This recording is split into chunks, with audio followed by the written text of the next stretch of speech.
વડનગરની general hospital ખાતે 17મો blood donation camp યોજાયો હતો। વડનગર ખાતે જિલ્લા વહીવટીતંત્ર મહેસાણા દ્વારા GMERS મેડિકલ કોલેજ સલંગ હોસ્પિટલ 17મો રક્તદાન કેમ્પ યોજાયો હતો। સમગ્ર વિશ્વભરમાં દર વર્ષે 14મી જૂનના દિવસે વિશ્વ રક્તદાતા દિવસ તરીકે ઉજવવામાં આવે છે, ત્યારે આ દિવસે તમામ રક્તદાતાઓને સન્માનિત કરવામાં આવે છે। તથા નવી પેઢીના યુવાનોને નિયમિત રક્તદાન કરવા માટે પ્રોત્સાહિત કરવામાં આવે છે। આ રક્તદાનમાં મળેલ લોહીનું સંપૂર્ણ પરીક્ષણ કર્યા બાદ તેમાંથી જુદા જુદા ઘટકો છૂટા પાડવામાં આવે છે। હોસ્પિટલમાં દાખલ દર્દીઓને ડોક્ટરની સલાહ મુજબ ચડાવવામાં આવે છે। વડનગર સિવિલ હોસ્પિટલમાં વિશ્વ રક્તદાન દિવસની ઉજવણીના ભાગરૂપે એક રક્તદાન શિબિરનું આયોજન કરાયું હતું। કલેક્ટરના માર્ગદર્શન હેઠળ દર મહિને નિયમિતપણે 17મો રક્તદાન શિબિર છે। અગાઉ આ દિન સુધીમાં 600થી વધારે રક્તદાતાઓ દ્વારા રક્તદાન મળેલ છે।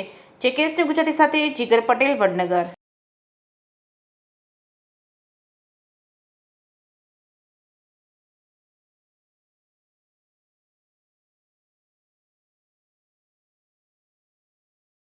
સાહેબ, આજના દિવસે રક્તદાન દિવસ નિમિત્તે શું મેસેજ આપશો?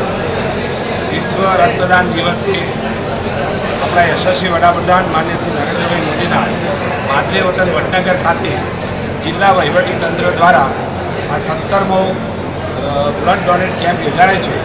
અને અહીંયા જિલ્લા વહીવટીતંત્ર દ્વારા જે આ બ્લડ ડોનેટ કેમ્પ યોજવામાં જિલ્લાના તમામ મોટાભાગના કર્મચારીઓ આજે બ્લડ ડોનેટ કર્યું છે। અને આજે અમને પણ એક લાભ મળ્યો છે કે બ્લડ આજે મેં પણ જાતે બ્લડ આપીને પણ એક સેવાના ભાવ જણાવવાની આજે મેં રજૂઆત કરી છે, મેં વાત કરી છે। એટલે આજના દિવસે મને બ્લડ આપવાનો જે મોકો મળે છે એને હું સેવાના ભાવ સાથે જોડું છું અને સંદેશો આપવા માગું છું કે લોકો પણ રક્તદાન કરે અને પ્રજાજનોને જ્યાં જરૂરિયાત હોય એને આપણે મદદરૂપ થઈ શકીએ। તો રક્તદાનના દિવસે રક્તદાન કરવું જોઈએ, ત્યાં ભવિષ્યમાં પણ રક્તદાન લોકો કરે એ માટે બધાને અપીલ કરું છું।